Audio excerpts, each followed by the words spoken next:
Hello and welcome to Career Conversations, brought to you by the Monash Health Science Society. My name is Kasang. My name's Sam. And we will be your co-hosts for today's show. Throughout this podcast, we will be exploring different careers in health.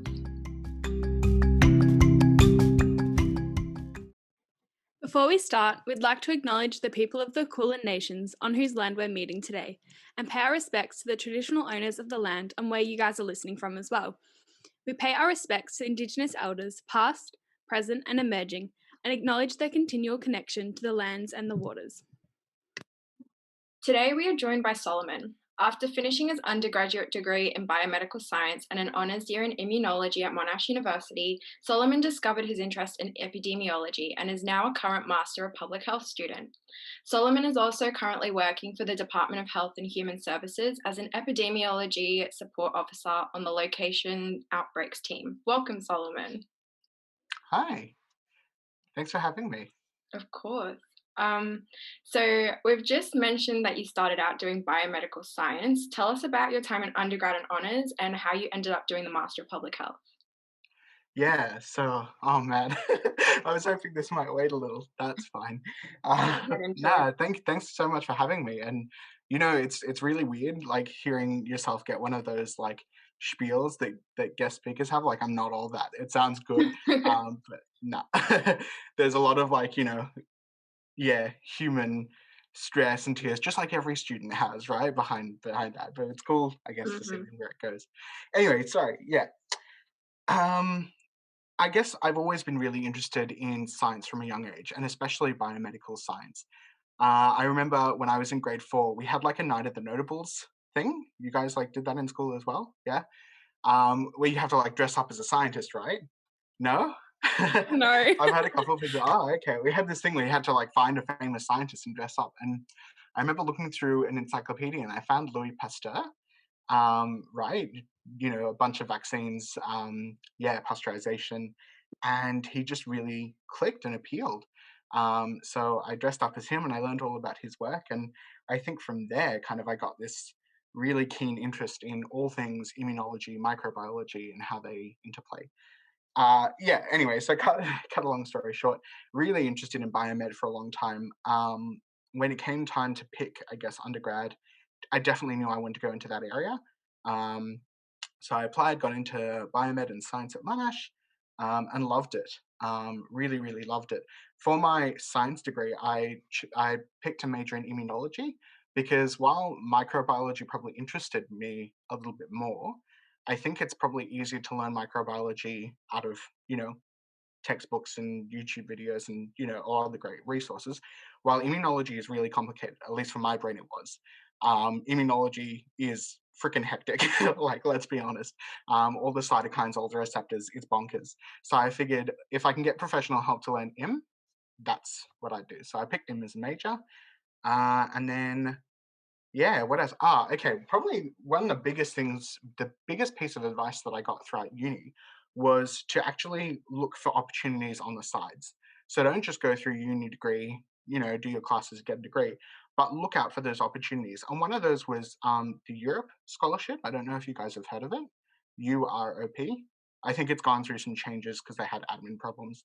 But basically, it's a really good program that tries to link up young undergraduate students with labs where they can get experience in the science realm. So I did that, and I did a couple of like internships on the side, did some work, and I got to work in 3 different labs throughout my time at uni, which I would highly, highly recommend. If anyone is young and listening to this and is wondering like what they can do in uni to kind of get into the field, honestly, ask around. There are so many labs out there who would love to take on volunteers who really are keen to like train up the next generation of scientists. So if you are keen at all in an area, honestly, Google is your friend and find labs and just cold email them out of the blue. Say, look, I'm really passionate, and see where it gets you. Because a lot of the times, people will be interested. They know that science, is people, and they want to have a role in training people. So. So I did a couple of lab internships, virology. In short, did some internships on the side that were really, really interesting. And then I did honors. And I don't know if you guys are stress heads, but I stressed for ages about what to do for my honors year. I'm like, oh my God, it's a whole like 10 months. I've got to pick somewhere and it's got to be good. And everyone says that you've got to have a great supervisor. Anyway, I found a lab that was really interesting at the Alfred. They worked in hookworm infections, and I was quite interested in microbiology, and I hadn't had the opportunity to work in that before. So I applied, and Professor Nicola Harris, who has a lab at the Alfred, took me on, and I did my honors there. And it was a great, great, great experience with a lot of, yeah, ups and downs. Just honors is an amazing experience. Again, highly recommend. Um, and then towards the end, I had a really frank discussion with my supervisor. Both of us had noticed that throughout the year, things weren't working as well as they should have perhaps. And it was quite a paradigm shift for me because since I was a young kid, I'd always thought of myself as like a lab scientist. I'd always wanted to be a lab scientist. But even, myself, as I got to August, I'm like, maybe this isn't really right for me. I don't know, it's just not clicking the lab science aspect. And we had a really good, frank, I think 4-hour discussion after, thesis was done and everything. And we basically came to the conclusion that, you know, lab science isn't the right choice. And I'm so glad that we had that open and frank discussion. And because of that, I started to look around and I looked at the MPH and epidemiology, and I thought, that's a really good way that I can still, you know, be part of disease prevention, my passion, microbiology and disease, but not, I guess, within a lab, a wet lab environment. So yeah, doing the MPH, and then COVID happened, and well, the rest is history. I mean, we're all living it. But yeah, I'll leave it there for now. I'm so sorry for blabbing. No, it wasn't blabbing. Thank you for that. I think it was probably a good story for a lot of people to hear. It was almost similar to what I experienced as well, because I was doing a medical science degree as my undergrad and majored in micro, and realized Mm, later on that um, lab work and being a researcher wasn't for me. So public health was still a way for me to keep in the health industry, but not steer away too far. And it was still fully within what my interests and passions were. So it's a good thing for people to hear that we can still figure things out and find what we want to do. Yeah. Over to you, yeah, Sam.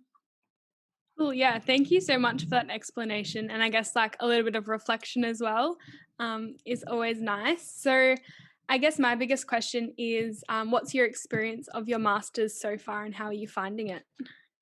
mm. Oh wow. Um, Really good, firstly. I think it's a really good thing to do and to learn. It's always been interesting where disease meets society. For me, that was a really big part of why lab science wasn't necessarily the option, is because, pardon me, I wanted to be able to take the science that, we know and we have and we learn, and then apply that to people. During honors, it was really interesting, and I do love lab science. It is fascinating, but I couldn't really see the human connection.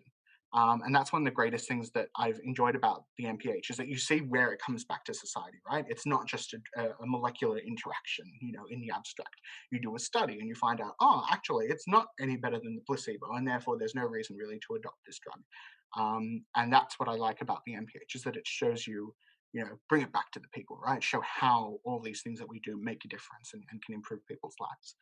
Um, and also learning about an infectious disease every year. I got to say, I don't know if you're doing the subject at the moment, run by Sarah McGuinness, professor, and Karen Leader, but it's an awesome unit that I've enjoyed thoroughly because of my interest. And so I've got to say that's my favorite unit so far, but I'm biased. So No, that's awesome. It's really cool, I guess, that, yeah, like you said, you've kind of found your way into what you want to do. Do you have any advice for our listeners, maybe like myself, who are interested in doing an MPH in the future, or maybe someone like Kasang who is doing an MPH? What would be your advice for both of those listeners? oh yeah, wow. Oh, so that's interesting. So you're not part of the MPH yet, but considering it.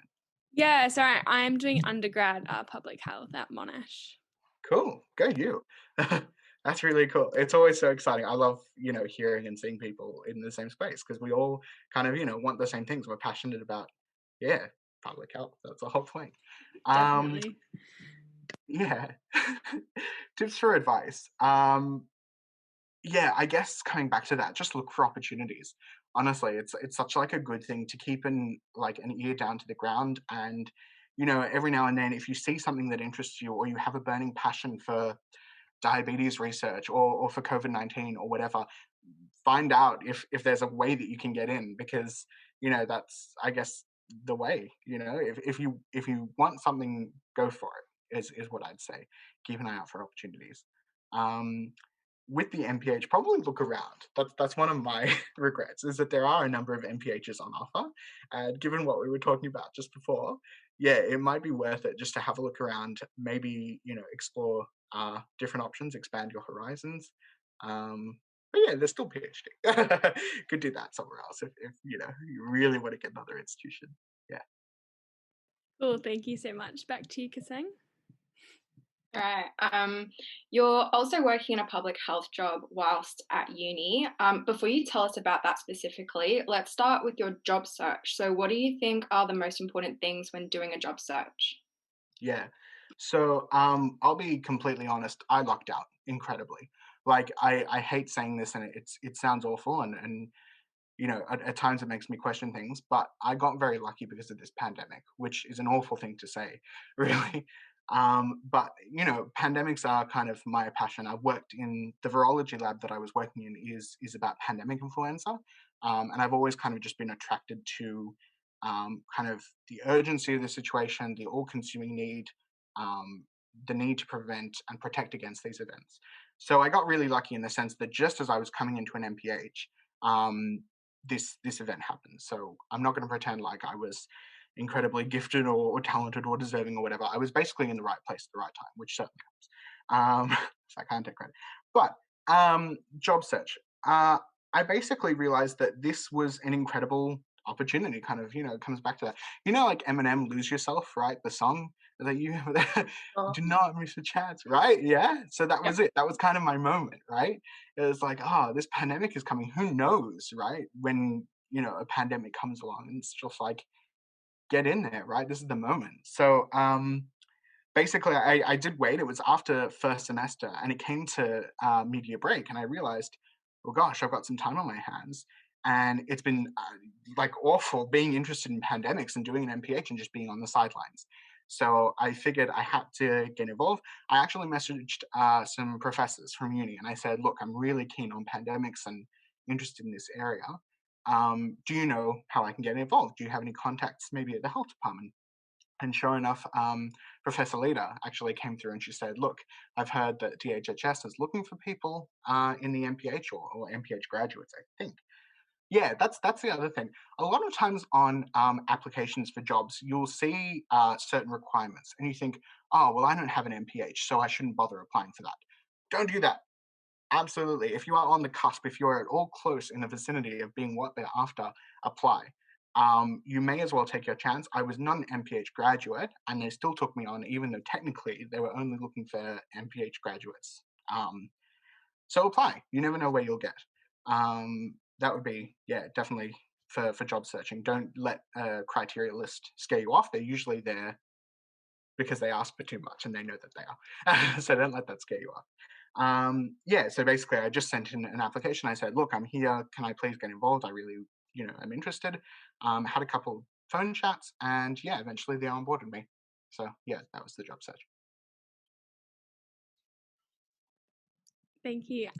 So yeah, can you tell us a little bit now about the role that you're currently in on the Location Outbreaks Team, and also how you're going managing your time between working and doing your MPH? Yeah, sure. Um, Yeah. So, okay. So about the job. So it's amazing. I love it. Firstly, this is kind of exactly what I want to do. So within the DHHS, there's a department called the Intelligence Group.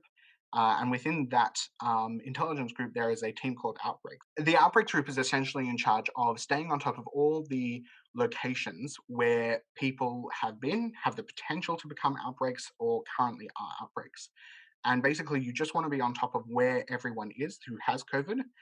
You want to make sure that everyone who is linked, or all the positive cases who should be linked to an outbreak, are linked to an outbreak.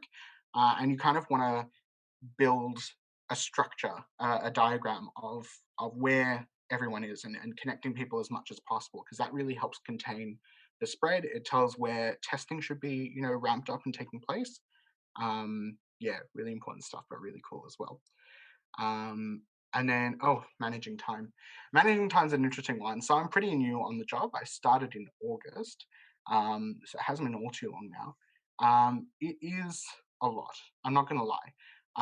It's pretty intense. I do wonder sometimes what it would be like if I had, 3 extra days in a week to dedicate to my studies. Um, but the way I see it is that we're basically here for this, right? I mean, I didn't see any real benefit to sitting in a classroom and learning about, pandemic prevention, as opposed to actually going into the health department, actually doing some of it. I wouldn't, in 5 years' time or whatever, if somebody says, oh, where were you in COVID? I don't want to say, oh, I was learning in a classroom getting HDs. I'd rather be like, oh, I was actually working in the field. So yeah, bigger picture, right? It's so easy to forget when we're at uni that there is a bigger world out there, that, life doesn't revolve around assignments. I know it does, but it doesn't. But there is more to life out there, and not everything is grades, right? Not everything is grades. I don't have the best grades by a long bloody shot.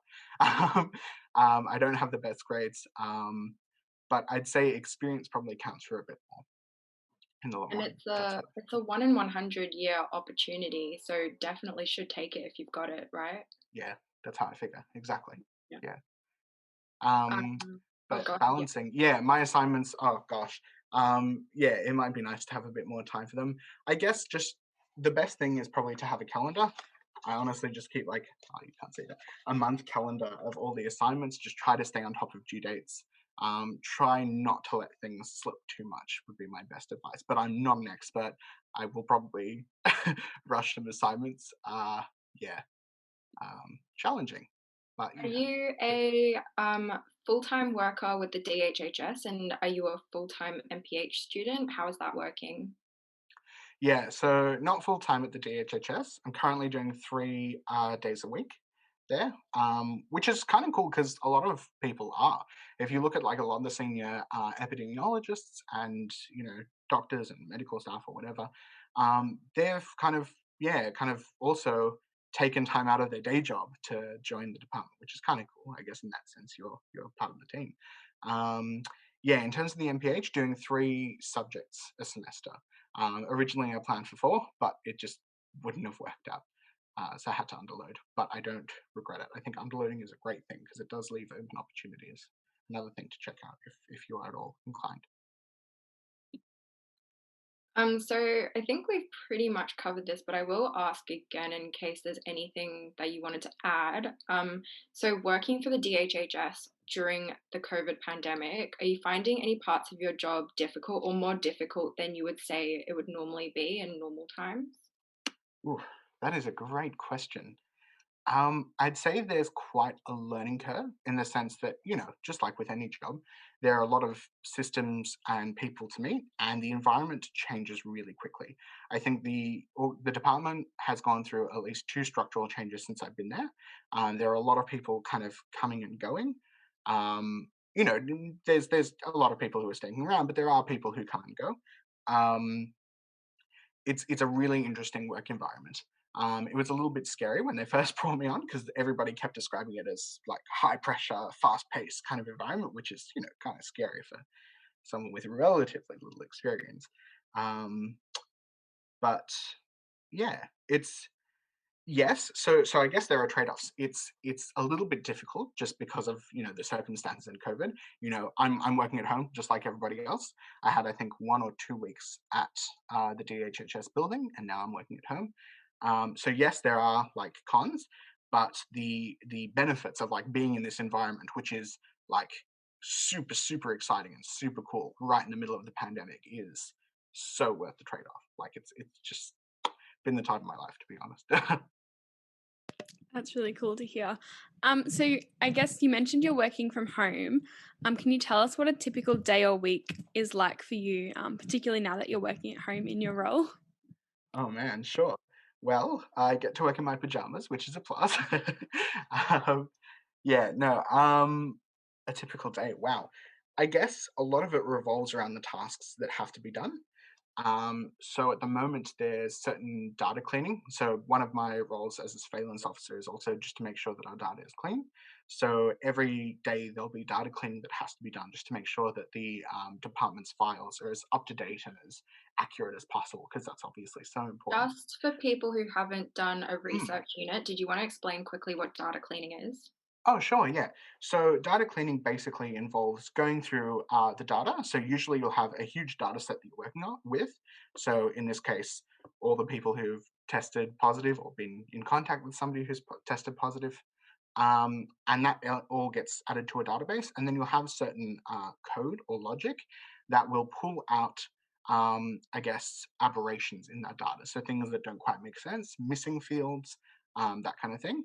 And then somebody will have to manually go through those files and just check that everything's okay, or to correct it where it's not. So it's just part of the data quality.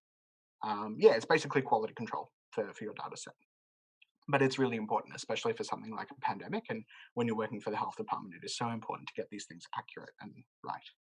Yeah, so data cleaning has to be done. That's kind of, the background task that's first. And then the rest of the day is basically whatever's happening. So throughout the day, there are essentially two meetings that will take place when all the epidemiologists will get together and have a chat about the outbreaks and what's going on in the state. And I guess there'll be certain things that have to be done as a result of what's happening. So, for example, if somebody goes and visits Shepparton, as has happened recently, and brings COVID into a new area, between those who, I guess, coordinate with the cases and the epidemiologists, they'll say, hey, we've had somebody walk into a Woolworths in wherever it'll be. Can we have this as an outbreak site made in the filing system? And then we can then link everyone who was at that Woolworths who test positive back to that site. So making and maintaining all the exposure sites is something that we do. We also link individuals to those outbreak sites. You work closely with the EPIs. They're really, calling the shots. I'm not going to pretend like I've got huge creative license, but it's a wonderful, wonderful team. Yeah, they might ask you to do all kinds of things. They might say, "Hey, can you get me a list of, the people who tested positive at this exposure site?" Or they might say, "Hey, can you make a diagram of the Chadston outbreak, because we want to be able to see how far it's gotten and how many people are involved." So that's all the stuff that comes your way, and it's a new day every time, and it's really interesting because no 2 days are the same. That's super cool about the variety. With working from home, I guess, how do you balance, like I'm at home and I'm at home doing things I enjoy, like watching TV and things like that, and I guess separating yourself from work when you are working from home? Yeah. Um, Again, no great expert in this idea, but I've read things before that say that you should have dedicated spaces for, the different things, the different aspects of your life. So one thing that I try to do is I have my desk, and the idea is that when I am sitting at my desk, I'm working, whether that's uni work or actual like DHHS work.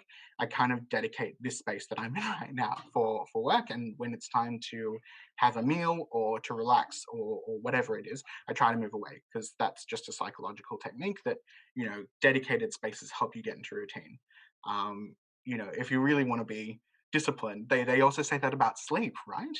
That if you want to get a good night's sleep, you should keep your bed just for sleeping and not like hanging out or watching Netflix or whatever, right? I'm not that disciplined. But yeah, that's taking it to the nth degree. So yeah, spatial separation. Um, you're also on call, I should say. If you are working for the DHHS, like there's a lot going on, people could ping you at any moment and say, hey, do you know what's the deal with this case? When did they become symptomatic? We need to know. And so yeah, there's not a great deal of like, I guess, range to be doing other things at the same time. Like when you're there, you're on call, but you also want to be on call because it's so interesting and exciting that like you want to be there. You want to be able to like get them the answers. Hey, I know where this guy was, and I can tell you how many people were there. And yeah, it's really cool. I love it. Just following up off of Sam's question, how do you slot your MPH uni work into the stuff that you have to do for work? Especially since you mentioned that you're on call, there must not be much room for routine. You'd really be doing it when you can. Is that kind of the idea? Yeah, okay. So just to clarify, I'm on call when I'm on shift. So I tend to work 3 days a week, Monday, Wednesday, Friday. I just find that that's a good I guess time, yeah, that works. So it's only those times. It's not like on Tuesday people are going to be demanding things. Just to clear that up. I don't have that level of responsibility at all. Um, yeah, but otherwise, I do try to set aside the other days. So Sundays, yeah, Tuesdays, Thursdays for uni work. So yeah, I mean, Kisang, you would know that on Thursday mornings we've got those tutes for research methods, and I try to make those as much as possible. Yeah. Um, yeah, so I guess they're really good, I should also say, at DHHS, being quite flexible. They get that you're a student because they've got quite a few in the team. So they say, look, if you have a tute, Monday afternoon or Thursday morning, just let us know, put in your unavailabilities, and we'll, slot you in around that. So it's been really good. Yeah. So between both your own discipline and the organization, yeah, I guess you can, yeah, make uni and work go together. Yeah. That's good to know. Okay, next question. Did you do any extracurriculars such as volunteering or extra certifications during your time at uni that you think would have boosted your candidacy as a job applicant? Ooh, yeah. Great question. Yeah, how great are extracurriculars, right? Ah, it's so good in the sense that not only is it, great because, something else, but it's also just a break, right? It kind of gives you that space. Oh, I don't have to be like surrounded by uni constantly. I can go and do this other thing. And I think that's really important. You also make a whole bunch of new friends, right? Like that's super important. Not just to have friends in like your uni degree and stuff, but also, from societies and clubs or whatever it may be. Yeah, so during undergrad, I was involved in the Monash Jewish Student Society, which was really great, really interesting, fun, totally separate from my discipline, just something cultural, which was really good. And yeah, I guess a lot of leadership experience came as part of that. You work as a team, you make decisions, you do programs, and yeah, so that was really good. Highly recommend clubs and societies. Yeah, which is super awesome, seeing as we're Boost doing an the Monash Health MHSS. Science Society. Just Right, yeah. no. Excellent plug. Go for it. No. Get involved. um, and goodness, what else did I? Yes, I did volunteer for a security organization, which was really, really cool. And I guess also helped in the sense that now, as part of the outbreaks team, there's a lot of investigation that goes on. You kind of want to know the story behind people's infections, right? They say in Epi, there's the three things: it's person, place, time. And I guess having that experience as kind of a security analyst was really good in terms of framing my thinking for that. So yeah, extracurriculars are really good. Even for something as kind of general as leadership, which you can always like port over from, a club or society or something into a job role.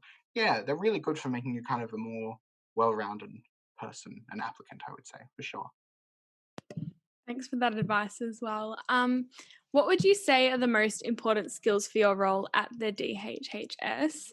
And do you think you learnt them at uni, or did you learn them on the job or through your extracurriculars? How do you feel like you, I guess, prepared for this role? Great question. That is seriously cool. Okay. Hmm. Whew. Okay, well, I will just say firstly, the background epi knowledge that you have to work in the DHHS obviously came from uni. Like that's not something that you pick up from friends, maybe in the news actually, seeing as what we're all living through. But no, generally not. You learn that kind of thing at uni. All the things about incubation periods and transmission and vectors and all those kinds of things. That comes from uni.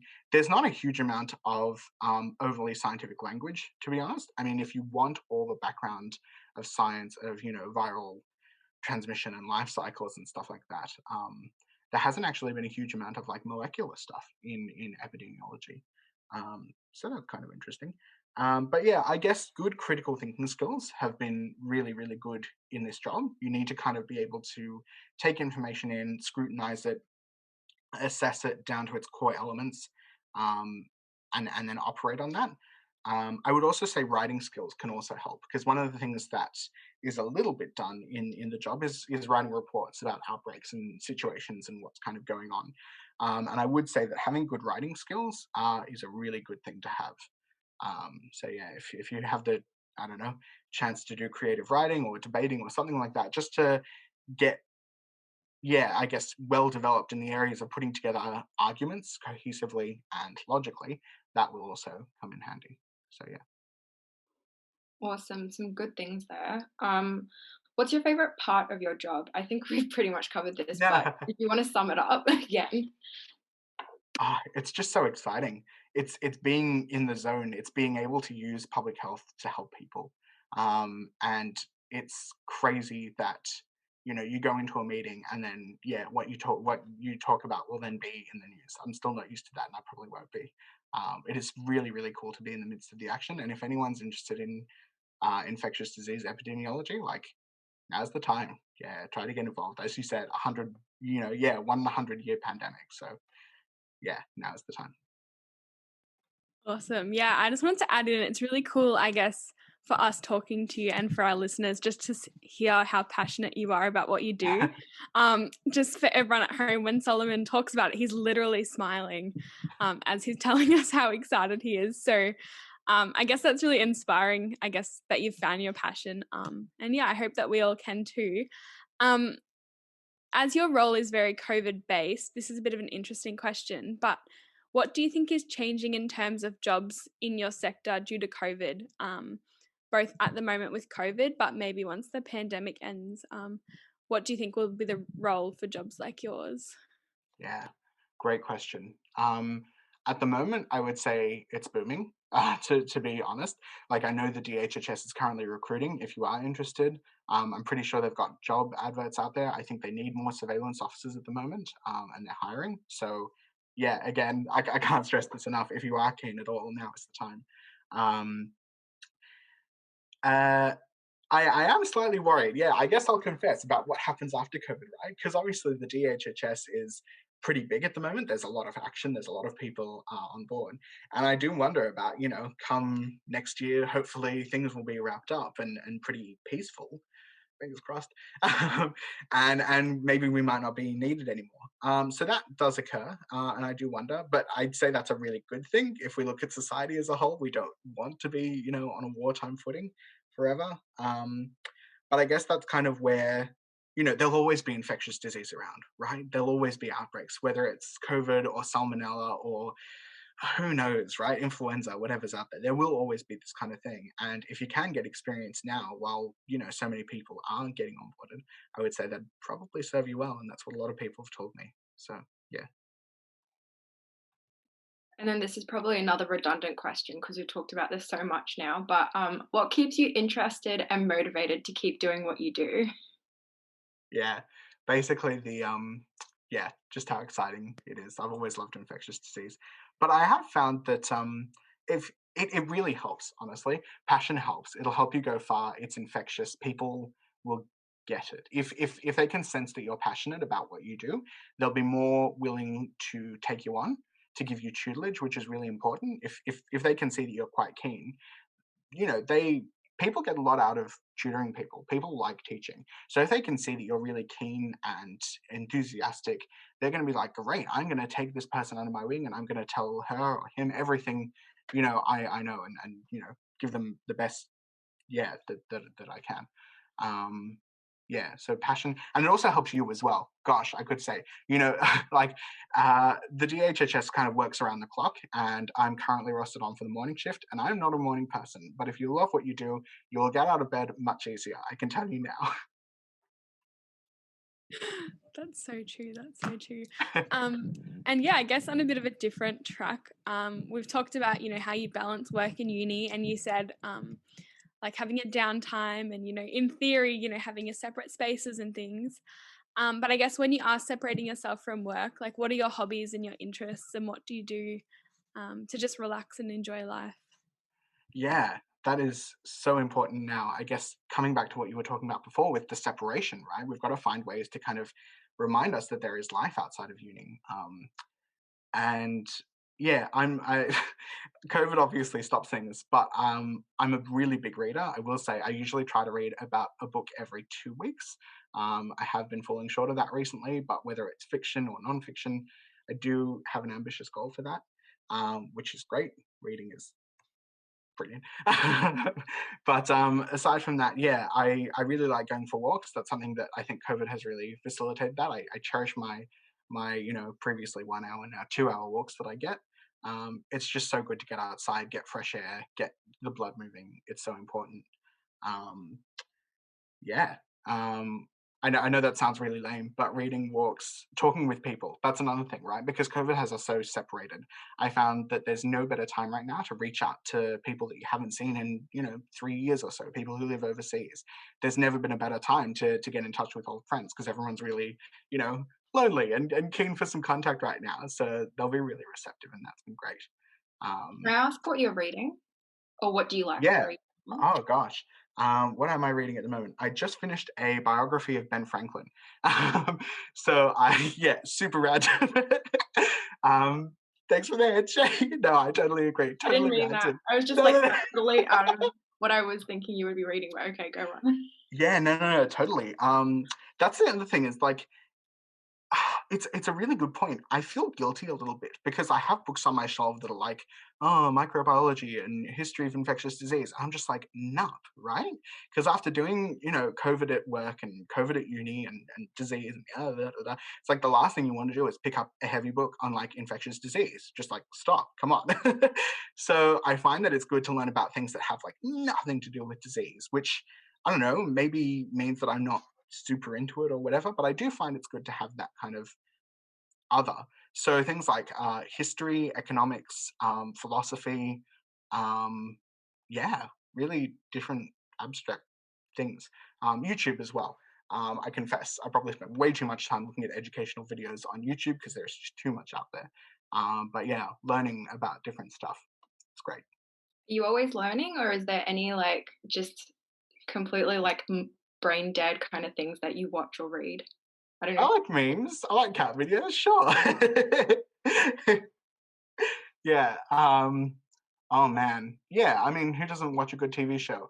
I have stopped watching Netflix recently just because I found it was just taking too much This time. time. But sure, I binge watched Avatar like I think last year, The Office, Last year was a really good year for movies and TV shows. Yeah, watching good trilogies in lockdown was good.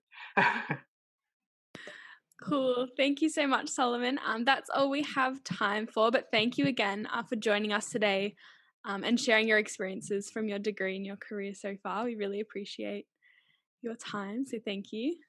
No worries. Thanks so much, guys. It was great to talk Thank to you. you. Thanks everyone for listening to another episode of our podcast. This week, make sure you get out, enjoy the sunshine, have a walk like Solomon said, but stay tuned and join us next time for more career conversations.